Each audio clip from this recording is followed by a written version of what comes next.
everyone, my name's Vaux and I'm a designer with Craftsuprint.com. You can see any of my design sheets by going to the website www.craftsuprint.com/Vaux.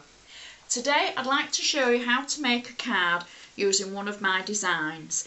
This is the card that we're going to be making. Now it's actually using shaker frames and one of my backing papers. I'm going to open the card to show you the inside of it, to show you that it's actually fully covered inside and on the back of the card as well. So let's get on and see how it's made. The two sheets that I've used for this card, the shaker frame number is 299255_10 and the backing paper is cup number 282411_10. You will need to print the shaker frame sheet twice. So those are those. Now I will show you what I've also used, the tools that I've used to make the card. I've used a basic 7x5 inch folded card, gold foil, two-way glue pen, 3D foam, glossy accents, a charm of your choice. I've used little gold hearts, flat adhesive, whether it be a tape runner or actual tape roll, and scissors.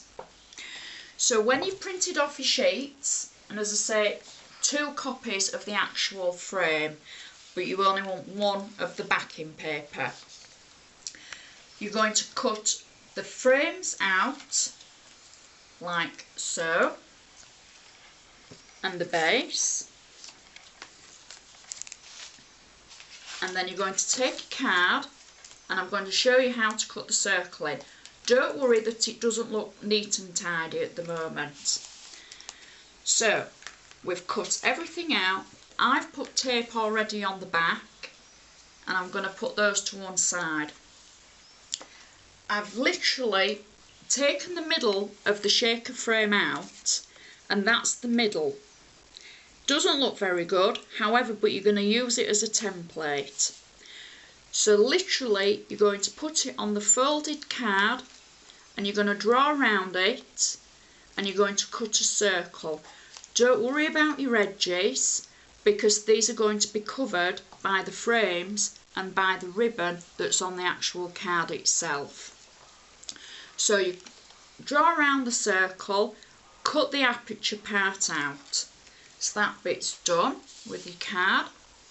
And then tape on the back of your shaker frames. I started off and I literally put the first shaker frame on the front of the card.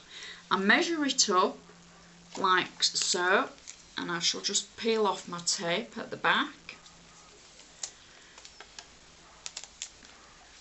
Plenty of tape on because you don't want it popping off and it gets quite heavy with having all the ribbon. So we'll peel the backs of the tape off like so. I've used a mixture of tape on this one. I've used the smaller tape around the edges of the aperture and I've used the larger tape around the sides of it. So we peel the backs off like so,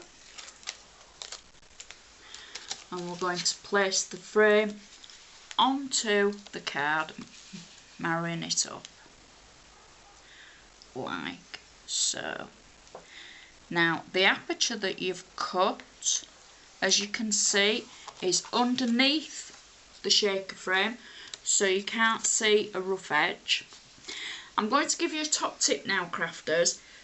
If you're not very good at cutting out a circle or a square or anything for a shaker frame, the easiest thing I find, I always add gold foil around the edge.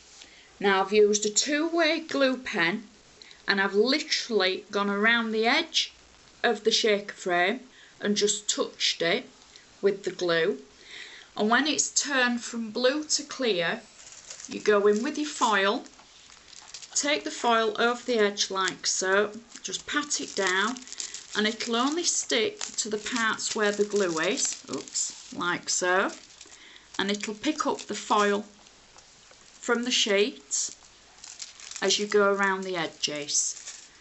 And if you can just see, there's a hint of gold running around the edges. So next we're going to move on to this inside of our card. We're going to marry up the other part of the shaker frame on the inside, the back of the card. Make sure it's the same way around as the shaker and the pattern follows on. So if your pattern's to the top, the inside the pattern wants to be to the top as well. So we've peeled off our tape, check it's the right way around, yep, and then I shall put that like so to the edge, like that, placing it over, and there, that's the start of it. So we're going to move on to this section here, and this section is the section that's going to have our ribbon on. So I've already started one, and that's the shaker frame from our second sheet that we've printed off, and on the back of it I've started adding the ribbon. So I've got the tape around the edge, I've peeled it off, I've started the ribbon at one side, and I'm going to peel the tape, and then we're going to follow the actual tape around the edge of the frame with the ribbon. Now this doesn't have to be exact, it doesn't have to be really neat and tidy. I tend to go finger in, over, press down. Finger in, over, press down. Just making sure the tip of the ribbon adheres to the actual tape that's on the inside of the shaker, like so. And I follow it all the way around, scrunch up, touch down, scrunch up, touch down, follow it all the way around, like so. Oops. And then we get to the end, and we're just going to do a double fold at the end like that, and I'm going to trim the end of my ribbon. Trim the end off both sides. Now I know you're thinking, oh, it's a bit random and it's not neat and tidy yet, but it will be. So I've already got tape around the outside of the shaker as well. I'm going to peel the back of those off.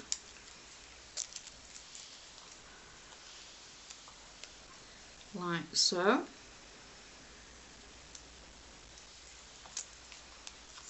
Then we're going to go to the inside of our card. We're going to make sure the pattern follows on. And we're going to attach it down. Nice and sticky tape is this. To the corner, to the corner. Good press down like so.